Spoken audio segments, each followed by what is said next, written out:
The guy with the big white beard, I think he should get an award for the cutest sheikh ever. He's just one of my favorites. He's so cute.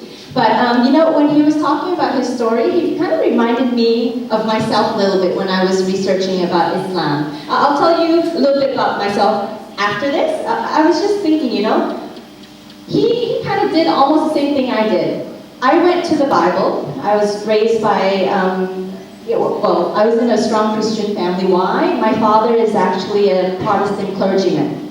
If you don't know what a clergyman is, he's kind of like a sheikh, but for Christians.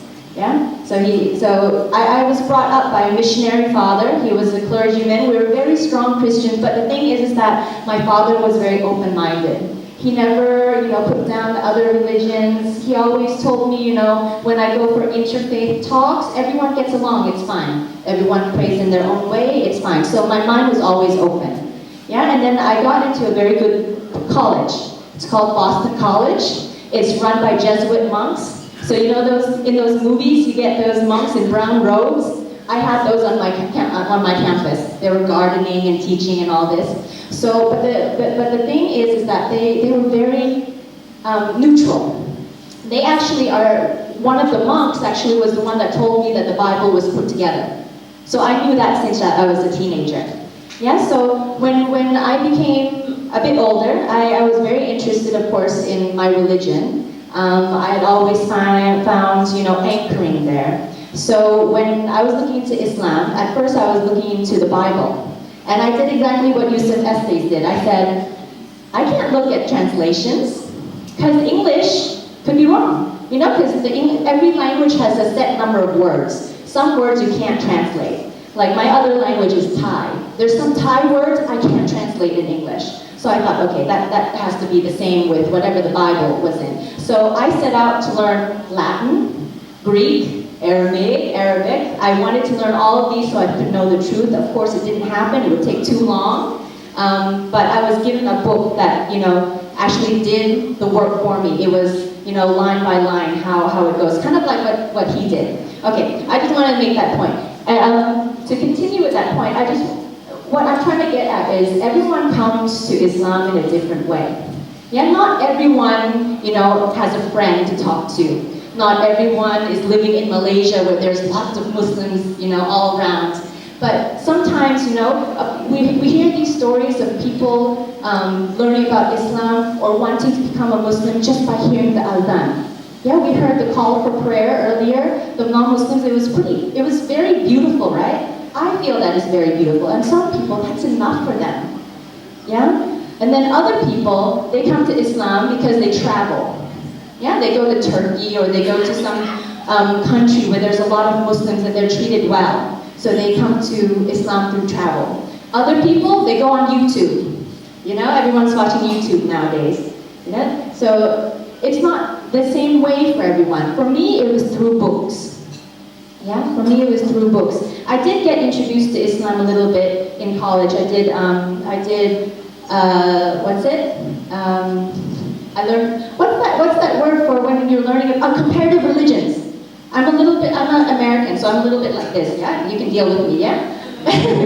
So I did a comparative religions course, and it was great. I learned about all the different religions. So when I started to learn about Islam here, I went back to the books. Number 1 was comparative religions. Number 2 was a short history in Christian history.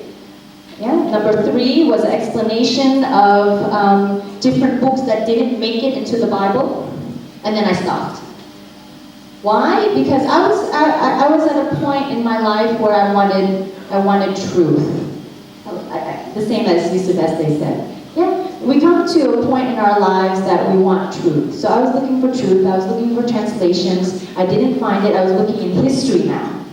History, I found that Christian history, I'm going to talk from my point of view, yeah, because I was a Christian. I found that it was so bloody. It was so bloody. Why, if you want to come to a religion and you think that it's the truth, why do you have to kill people? Why do you have to have all these wars and why do you have to have all these battles? So I didn't like that, so I put the history book away. Number 2, I started thinking, okay, now I have to look into the translations, I have to look into other things. So I was going back year by year, I was looking for the pure church. I wanted that one pure church that, the early Christians, whatever they did, I wanted to do that. Because I knew that if I could get that pure church, then it's not corrupted. It's not something that man has put together. That's what I thought at that time. I didn't find it. But I did think, well, Jesus, he wasn't a Christian. He was a Jew. Okay, fine. Some of the prophets, they were Jewish. Some of the prophets, they weren't Jewish. So what were they? They were something, right? So I set out to figure out what that was. And when a friend suggested that I go to a class on Islam, I found out that Islam and Christianity have the same roots. Yeah, when I found out that they have the same roots, wow, I was amazed because every single thing that I believed in, the Muslims have too, but they have more details. How come they have more details? Like the story of Adam, in the Christian Bible, it's basically God made Adam. But in the Quran, there's, God made Adam out of all these different colors of clay and then breathed, the spirit into his body and all these details that just came to life, So this is, I have 15 minutes only. That's why I'm talking like super fast. So that's part of the journey. Yeah, so this is the learning part. That's how I got interested in Islam. But that's not really the problem-solving part. Everyone in their life, they come to a point where they want something. Okay? As mentioned before, I was a model. I was an actress. I was on TV for the first time when I was 12 years old. Yeah, so I got very good at what I did. I did in a few countries. I did in this country for about 5 years. But the thing is that even though I looked very successful on the outside, and you hear this a lot, right? A Hollywood star kills himself or overdoses on drugs.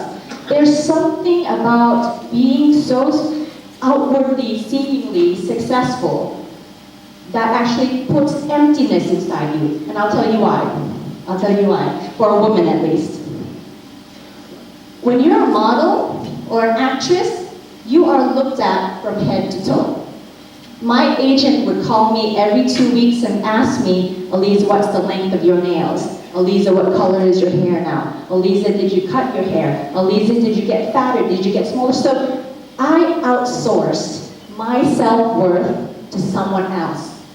I was only good if someone else told me I was good. Yeah, I had no self-worth, and that's where the emptiness came from, number one. I was looking for something that would fulfill me. Okay? Number two, I don't know about you, but most people I know are living with a lot of pain. Pain. You don't have to tell me, you think about yourself. You've been wronged. You feel that you have some kind of injustice.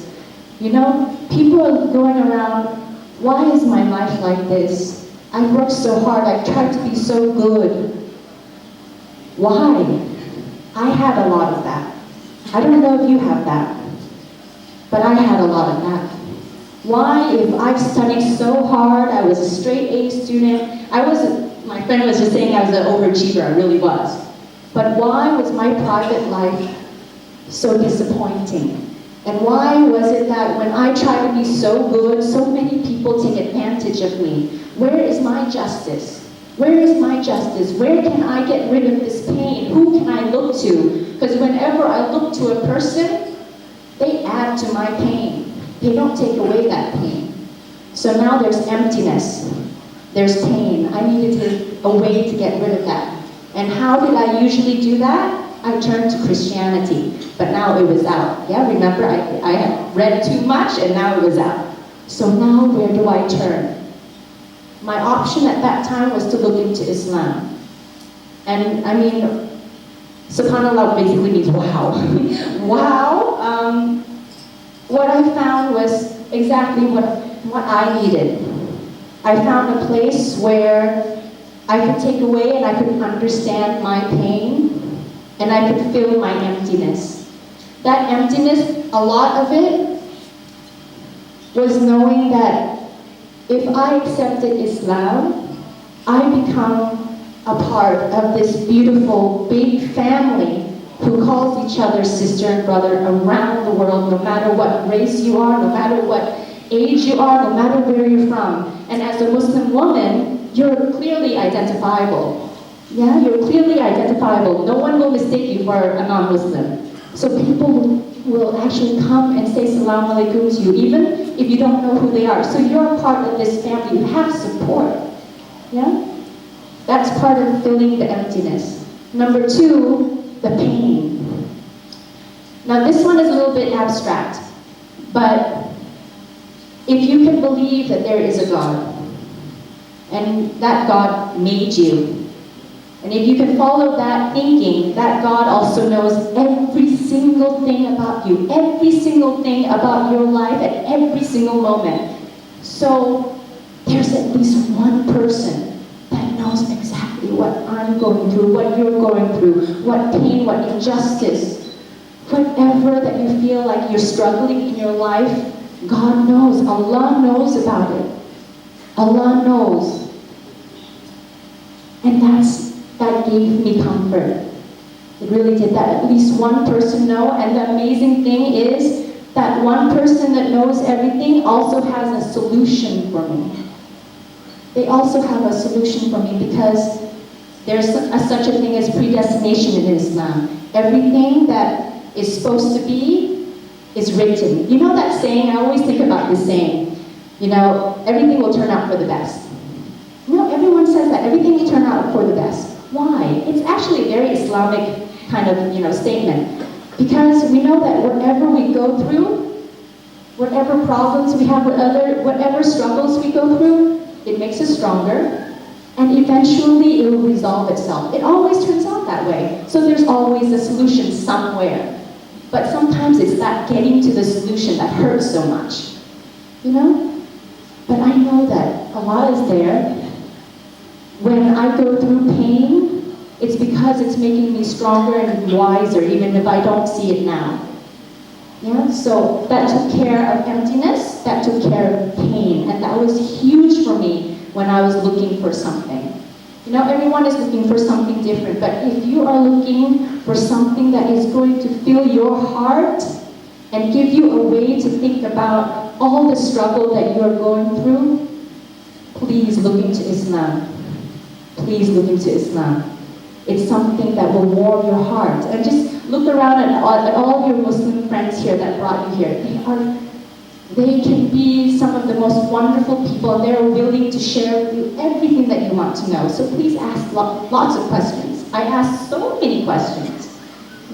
I'm very critical. So ask lots of questions. It's okay. And if someone can't answer, don't blame them. Because we're human. Yeah, not every Muslim is the same. Yeah? So the last point I wanted to make, and this was one of the mistakes that I made when I was considering Islam. And this is, I think I'm almost out of time, so I'm very much a perfectionist. Very much, I want to be perfect. That's one of the reasons why I wanted Islam, because I wanted to be perfect. I didn't want to know what to do, exactly what I have to do to be good, exactly what I have to do to get to heaven. Okay, so one of the mistakes that I made as an almost Muslim at that time was to think that I have to know everything. No, you don't have to know everything. You don't need to know how to pray yet. You don't need to know how to do this yet.